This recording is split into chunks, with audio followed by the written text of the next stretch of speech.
All right, hello everybody. Welcome to the EU Challenger Cup week number 4. I'm Zayden here with the Hinderman once again. In this first game of the day, it's going to be EloFisherS facing off against Esporthodox. Yep, first game of the day. EloFisherS sat in 7th position overall in the Challengers Cup. Had a pretty good run for the first time in the Challengers Cup last week. Managed to get themselves into the top 4, but starting off in the first round, they're up against Esporthodox. And they're currently sat in 26th position, sorry, not 30th. Where did I get 30 from? And Pixabad's already coming through, and it's going to be Esporthodox going to be getting themselves the first pick of the day, and they're looking at Athena. Yeah, we saw Athena being played a lot. So she will get locked in, so it's going to be the support. We may be proved wrong. Yesterday we called in a support Athena first pick, and it turned out to be a solo lane Athena. So there's always hope for that. I liked it. It worked very, very well. But more like not, she will just be the typical old standard support Athena. Works very well. Lots of global presence with the Defender of Olympus, and, well, can't really criticize too much about that for a first pick. Well, let's see what EloFisherS are going to respond with here. They're hovering over a Hunter right now in Xbalanque. Batz also getting locked in there as well for EloFisherS. But the thing with picking up the Xbalanque so early, it generally sets up the opposition to try and pick up Cupid. Which is exactly what they're doing right now, Cupid being hovered over. And, well, we have seen many times how this goes. Cupid, you throw down the Fields of Love, and Xbalanque is not going anywhere, but they still have options. Anher wasn't actually banned out. They're looking at him now as well. Hou-Yi now getting hovered. We're going to hover over all the Hunters, apparently, and maybe eventually pick up a Mage for the mid lane as well, locking in Janus along the way, before finally heading back and settling on that Cupid.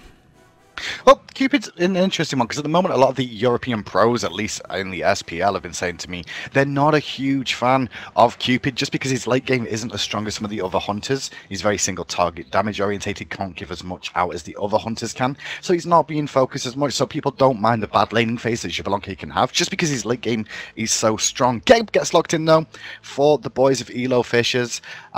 Quite surprised when Ymir's on the table as well. Ymir, but it looks like a pretty much standard matchup. They're looking for a mid to late game composition with Geb being very, very safe early on. And obviously those shields going to help out the Xbalanque against Cupid.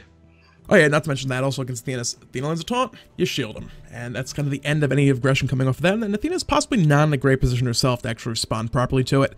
Counterbending phase going through it now also. It's going to be Nemesis taken off the table as well as Poseidon. Strong jungler removed, occasionally solo lane in that Nemesis. And Poseidon has been seeing a ton of play lately. Being able to rush for that Doom Orb early means he's getting that much more burst power that much quicker early on. And, well, he's all about that big wombo combo. Whirlpool, Kraken, Tidal Surge if they happen to still be alive. And people, if they manage to survive all that, they're probably going to be in a world of hurt with the rest of your team collapsing in on them.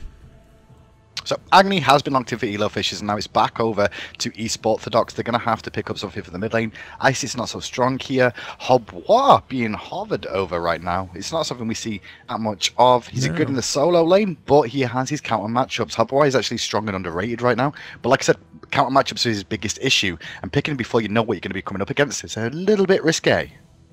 Definitely, and I mean, like I said, the counter pick potential coming out from EloFisherS is definitely there. They're still looking at, they swapped around some other stuff. Hobwa will get locked in, so they have to be very concerned that the solo laner has yet to be picked up by EloFisherS. So they have to be very careful about that, and they have to be concerned. But Ymir gets locked in for the support. That's a jungle Ymir or a jungle Athena. We're not sure which. It could be jungle Ymir or Athena. The only thing about that, though, is the fact that the EloFisherS already picked Geb, and Geb's very good against both of those. Those shields going to buy his team enough time to avoid frost breaths and also the taunts as well. So it's interesting to see what's going to happen there, and there's exactly what I was talking about with the Hobwa pickup, is that you can get counter picked in lane, and Fenrir very good against Hobwa at all stages of the game because he can chase you down with that brutalize. Yeah, Hobwa has some escape options. The wet paper always helps rather. But if you try, the wet paper does hurt. Wet paper doesn't hurt. If you fall asleep on it, your face gets all wet and it's gross and disgusting, and then it's like, that doesn't hurt, though, does it? That doesn't hurt. I was trying to save myself, Hindu. Is that emotional pain? Yes. You're talking about emotional pain there? The emotional pain of lying on wet paper? It is. It's very traumatizing for many people. I see. But yeah, that said, that was the worst save. That was the worst save ever, just so you know. Yeah. I'm putting you through your paces now. I'm going to pick up on your mistakes and then criticize you for them. But there's your teams on paper right now. EloFisherS up against Esporthodox in round 1. If you look at the comps, though, who do you feel? Who are you feeling? Who are you feeling in this one? I love Fenrir personally. I also love the potential jungle Athena / jungle Ymir / they might be doing some really, really crazy stuff. Otherwise, jungle Habwa, do it. But jungle Habwa. Yeah, probably. It could be. I mean, you could be right. You could be jungle Habwa. Support Athena. Athena solo. There's options. I like the crazy stuff. I'll make the crazy call. But I feel EloFisherS have the more kind of balanced overall team composition. I think if Esporthodox don't kind of get things rolling early and make this comp work, the more balanced comp will come out victorious in the long run. Well, we'll see how this works out going into this game, guys. We'll be right back as these guys load in, and we'll be underway. All right, guys, hello and welcome back. We're into game number 1 for today. Esporthodox facing off against EloFisherS in this one. We now know where these guys on Esporthodox are going. It's going to be that jungle Ymir. He's starting with Blink, and, well, that just screams, I want to make big plays early, get those Blink Frost Breaths, and kill people with the help of my team. Well, EloFisherS already grouping up very, very quickly on this left-hand side. They're looking to try and do some sort of invasion here. They might be able to catch people out of position. They're probably going to catch people out of position. Janus, turn around. There's a guy behind you. This isn't looking good. Father going to be able to spawn in that portal, but the Agni passive burn got the kill on the other side of the wall. That's going to be first blood already going over the way of EloFisherS. Early on, you got to make sure you're watching those jungle paths if you're planning on just sitting near camp. Ladies and gentlemen, boys and girls, the buffs don't spawn until 10 seconds in the game. Staring at an empty camp is not the best thing to do. So first blood going over to EloFisherS early on and onto Daza as well means that he's going to be a lot stronger in this mid lane. He'll level up a little bit quicker. So keep an eye on him hitting 5 earlier and maybe looking for a quick kill onto Janus before he hits there. And they're not done with this invade as of yet. GetFisher and Squeaky G looking to hide around this wall. They don't know this one coming in. There's the somersault over. They're going to push them off that buff camp, and a lot of damage coming from that Fenrir. Brutalized already. They're looking for the steal. Hand of the Gods going to be running down in just a second. Who did get it? That's the question. Will be Ymir. They secured it. They're looking for GetFisher right now, but they're having a little trouble locking these guys down. You don't want to fight Ymir. Fenrir. You don't want to fight Ymir. If he would have taken Glacial Strike here, he probably would have got a kill by now. Problem is, he went for Frost Breath, so he's going to have to continue chasing. He's got speed buff, though. As we apparently take a little bit of reprieve here as they contemplate how exactly they confirm this kill. Squeaky G just trying to run away. Frost Breath will be off cooldown in just about 2 seconds. What does Sexy Alexi have? Is that water cannon? Those 3 seconds, that Frost Breath will get her into range, able to apply that damage. So a lot of times, can they apply the last tick of damage? Agni rotating, we're trying to help these guys out. It's a long extended vein here, but now it is Esporthodox on the retreat. And they're going to be able to back out because of the speed buff. Hub was still at full health, and that invasion did not work out well for EloFisherS at all. Good news is, though, Darcy got some pressure in mid lane on Janus, so he could rotate over to support that. And now everyone's going to go back to laning for the most part. Server saved for now. So 1-0 to EloFisherS, but the invasion puts Squeaky G and GetFisher down a little bit in this lane. It should be fine, though, because Fenrir versus Habwa. You don't want to really pick a Habwa when you don't know what the last pick's going to be, whereas you might walk into a lane situation like this. Yeah, there's some interesting stuff that can be played with. You were talking about the Brutalized, and I got confused by the wet paper. I tripped over it on the floor, and it shouldn't have been there in the first place. But if Habwa is able to use that Crushing Waves back under the tower, Fenrir might find himself in a bit of a bad spot. You're like, oh, I'm brutalizing you for all this damage, and suddenly I'm under your tower. I do not like this anymore. No, he doesn't like it anymore. That's the whole plan that he's going to try and have to do over and over again. He's just continued to play very, very safe up against this Fenrir. As soon as he's actually got Ragnarok online, Hub was in a lot of trouble over there. Also, when he does try and use his ultimate defensively, more than often than not Crushing Wave, what will happen is you can chase him through that with Brutalize and continue chasing onto him, which can cause a lot of issues on the Hub War trying to escape the potential death threats that Fenrir will be sending him all game long. Definitely. I mean, looking at the rest of the team as well, there's a couple guys pretty vulnerable to that Ragnarok play coming out. Janus, yeah, he can go through walls, but he really has no way to directly escape Fenrir when he is looking straight on his face. He's going to be forced to pick up beads and use those quite proactively to avoid Fenrir actually getting sinking his jaws into him. The dual lane over, we haven't really talked about these guys too much either. Right now, Cupid and Athena have been forced back into the tower for quite a long while here. There's a lot of back and forth poke, and Symptom's having a little trouble getting his health bar back up. Yeah, Xbalanque honestly has good wave clear, but it's surprising that he's been able to put so much pressure on with the Geb. Geb's playing very aggressive though. They're just actually using the rollout to help clear the mini wave quickly, get his immunity frames up, charge in once again, and just keep the pressure on them and just constantly poking them down. You can see that now, right now, the body box coming out from Fergisham to try and keep him alive. But meanwhile, in the right lane, surprising Squeaky G going down there to the Habwa. Habwa hit level 5 earlier, and Squeaky G didn't respect that. Yep. And that's knowing that when you invade with the speed buff and you don't get the kill on it, you're going to be behind in experience. And that's exactly what happened there. And he gets killed. It's those level 5 timing pushes. It's a big level gain. If you're ahead of your opponent, there's almost never a reason side. not to go, and if things are all equal. It's Vastrical, kind of out of position here, Rising Jaguar on cooldown. Symptom has to hug those minions, try to staying alive. Apparently forgot to turn off the slow-mo again. We'll deal with that in a moment. Vastrical still trying to get this kill back and forth. Symptom cannot help. Threads that needle, finds a kill. Athena finds one back, but now Getfisher as well as Durges are looking for the kill in the Ferguson, but reinforcements are on the way, Hindu. Reinforcements are on the way. The blink's already been used by Ymir over the wall. The stable vortex does come out. Good shield from Durges just to buy a little bit of time on Getfisher. Gonna take a lot of poke, have to jump away. Meanwhile, the Cataclysm went out from Durges to secure the kill for Daza. Getfisher's almost gonna be the ultimate, but manages to somersault away from that. Fear No Evil comes out in response, and we're gonna see Ymir is no longer here. The sack goes down, and EloFisherS come out on top. Yep, Squeegee using that Brutalize, or the Unchained rather, over that soul and some damage back with latching on that Brutalize, but the damage getting traded back and forth right now. Crushing Waves coming out, Squeegee once again in trouble, Water Cannon coming out, Sexy Lexi getting another kill against Fenrir. We may have called this matchup incorrectly. We did call the matchup incorrectly. What happens, the best thing about Smite, the best thing I like about Smite, right, is the fact that you can be in a negative matchup, but there's no full 100% counter pick of a god, okay? There's no 100% counter pick. You can turn things around, you can make it stronger for yourself. Even if you have a counter matchup, you can still outplay your opponents, and that is what Sexy Triangle Lexi. Sexy Delta Lexi. Sexy Triangle. I'm calling him that.